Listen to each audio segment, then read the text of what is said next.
ഈ സ്വർഗത്തെ കളിയാക്കുന്ന വീഡിയോ, നരകത്തെ കളിയാക്കുന്ന വീഡിയോ, ഇസ്ലാമിനെ കളിയാക്കുന്ന വീഡിയോ, ഇതൊക്കെ കണ്ടിട്ട് നിരീശ്വരവാദത്തിലേക്ക് പോകുന്ന അപൂർവം ചില ആളുകളുണ്ട്. നമ്മൾ മനസ്സിലാക്കേണ്ടത് മരിച്ചു കഴിഞ്ഞാൽ പിന്നെ ഈ രവിയോ ഈ ജബ്ബാറോ ആരിഫ് മണ്ടനോ അങ്ങനെയുള്ള ഒരാളും നമ്മുടെ കൂടെ ഉണ്ടാവില്ല.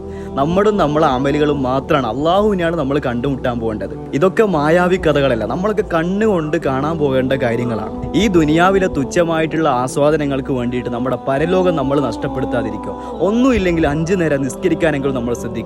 അതുപോലെ തന്നെ അള്ളാഹുവിനെ മാത്രം വിളിച്ച് പ്രാർത്ഥിക്കുക. അബോധികമായ എല്ലാ സഹായത്തോട്ടവും അള്ളാഹുവിനോട് മാത്രം നമ്മൾ ചോദിക്കുക. ദീനിൽ കടത്തി കൂട്ടിയിട്ടുള്ള ബിദ്അത്തുകളിൽ നിന്ന് നമ്മൾ വിട്ടു നിൽക്കുക. അങ്ങനെയെങ്കിലും നമ്മൾ ജീവിക്കാൻ ശ്രദ്ധിക്കുക. നിസ്കരിക്കാത്തവനെ സംബന്ധിച്ചിടത്തോളം അവന് ദീനിൽ സ്ഥാനമില്ല. അതുകൊണ്ട് 5 നേരത്തെ നിസ്കാരം ഒരിക്കലും നമ്മൾ ഒഴിവാക്കാതിരിക്കുക. അത് നമ്മൾ പ്രത്യേകം ശ്രദ്ധിക്കേണ്ടതാണ്. നമ്മുടെ ദീന് നമ്മൾ സംരക്ഷിക്കുക. മരിച്ചു കഴിഞ്ഞാൽ പിന്നെ അത് മാത്രമേ നമുക്ക് കൂടെ കൊണ്ടുപോകാൻ പറ്റൂ. നമ്മൾ ഉണ്ടാക്കിയ വീടോ അല്ലെങ്കിൽ നമ്മൾ കെട്ടിപ്പടുത്തിയ ബിസിനസ്സോ ഒന്നും നമ്മൾ കൊണ്ടുപോകില്ല. നമ്മൾ ചെയ്ത അമലുകൾ മാത്രമാണ്. അതുകൊണ്ട് ഈ തുച്ഛമായിട്ടുള്ള ദുനിയാവിലെ ജീവിതത്തിന് അള്ളാഹുവിന് കൊടുക്കേണ്ടതൊക്കെ നമ്മൾ കൊടുത്തുകൊണ്ട് ജീവിക്കാൻ വേണ്ടി നമ്മൾ ശ്രദ്ധിക്കുക.